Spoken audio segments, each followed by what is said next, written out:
ಎಲ್ಲರಿಗೂ ನಮಸ್ಕಾರ. Welcome back to my channel. ನಾನು ಪೂಜಾ ರಾಜೇಶ್. ಬನ್ನಿ ಇವತ್ತು ರವಾ ಇಡ್ಲಿ ಮಾಡೋದು ಹೇಗೆ ಅಂತ ನೋಡೋಣ. ತುಂಬಾ ಇನ್ಸ್ಟೆಂಟಾಗಿ ಮಾಡ್ಬೋದು, ತುಂಬಾ ಈಸಿ ಕೂಡ. ಬ್ರೇಕ್ಫಾಸ್ಟ್ಗಂತೂ ಹೇಳಿ ಮಾಡಿಸ್ದಾಗಿರುತ್ತೆ. ಬನ್ನಿ ಇದನ್ನು ಮಾಡೋದು ಹೇಗೆ ಅಂತ ನೋಡೋಣ. ನಾನಿಲ್ಲಿ 2 ಚಮಚ ಆಗುವಷ್ಟು ಎಣ್ಣೆನ ಹಾಕ್ಕೊಳ್ತಾ ಇದ್ದೀನಿ. ಎಣ್ಣೆ ಚೆನ್ನಾಗಿ ಕಾದ್ಮೇಲೆ 1 ಚಮಚದಷ್ಟು ಸಾಸಿವೆ ಹಾಕಿದ್ದೀನಿ.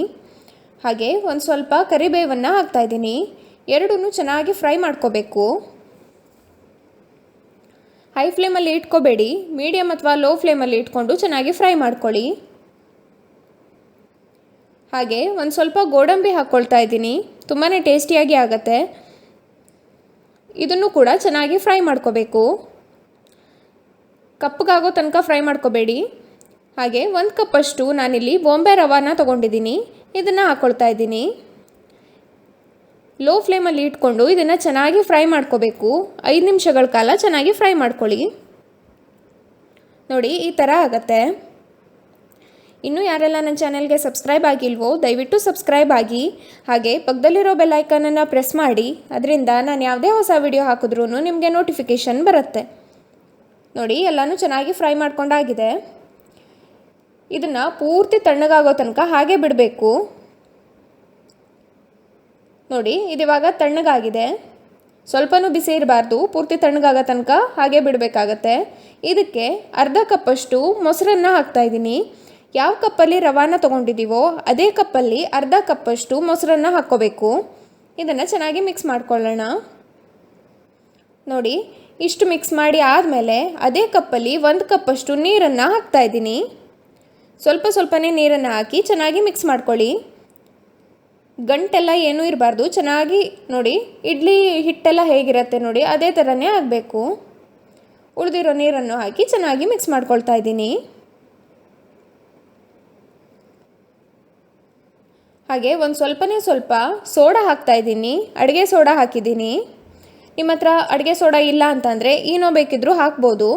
ಏನೂ ಹಾಕಿಲ್ಲ ಅಂದ್ರೂ ಪರವಾಗಿಲ್ಲ. ಇದನ್ನು ಅರ್ಧ ಗಂಟೆಗಳ ಕಾಲ ಹಾಗೆ ಮುಚ್ಚಿ ಇಡ್ತಾ ಇದ್ದೀನಿ. ನೋಡಿ ಈ ಥರ ಆಗತ್ತೆ. ರವೆ ನೀರನ್ನೆಲ್ಲ ಹೀರ್ಕೊಂಡಿರತ್ತೆ ನೋಡಿ, ಇಷ್ಟು ಗಟ್ಟಿಯಾಗಿ ಆಗಿರುತ್ತೆ.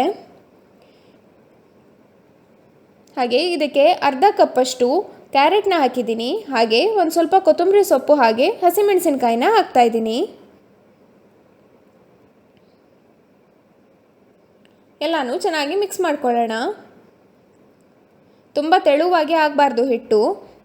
ತುಂಬ ಗಟ್ಟಿಯಾಗಿದ್ದರೆ ಸ್ವಲ್ಪ ನೀರು ಬೇಕಿದ್ದರೆ ಇಲ್ಲಿ ಆ್ಯಡ್ ಮಾಡ್ಕೋಬೋದು. ರುಚಿಗೆ ಎಷ್ಟು ಬೇಕೋ ಅಷ್ಟು ಉಪ್ಪನ್ನು ಹಾಕ್ತಾಯಿದ್ದೀನಿ. ಎಲ್ಲನೂ ಚೆನ್ನಾಗಿ ಮಿಕ್ಸ್ ಮಾಡ್ಕೊಳ್ಳೋಣ. ನೋಡಿ ಇದರಲ್ಲಿ ಇಡ್ಲಿನ ಹಾಕ್ಕೊಳ್ತಾ ಇದ್ದೀನಿ. ಸ್ವಲ್ಪ ಎಣ್ಣೆನ ಈ ಥರ ಹಚ್ಚಿ ಇಟ್ಕೊಳ್ತಾ ಇದ್ದೀನಿ. ಈಸಿಯಾಗಿ ತೆಗೆಯೋದಕ್ಕಾಗತ್ತಲ್ವ, ಅದಕ್ಕೋಸ್ಕರ ಎಣ್ಣೆನ ಹಚ್ತಾ ಇದ್ದೀನಿ. ನೋಡಿ ಎಲ್ಲದಕ್ಕೂ ಸ್ವಲ್ಪನೇ ಹಿಟ್ಟನ್ನು ಹಾಕ್ತಾಯಿದ್ದೀನಿ.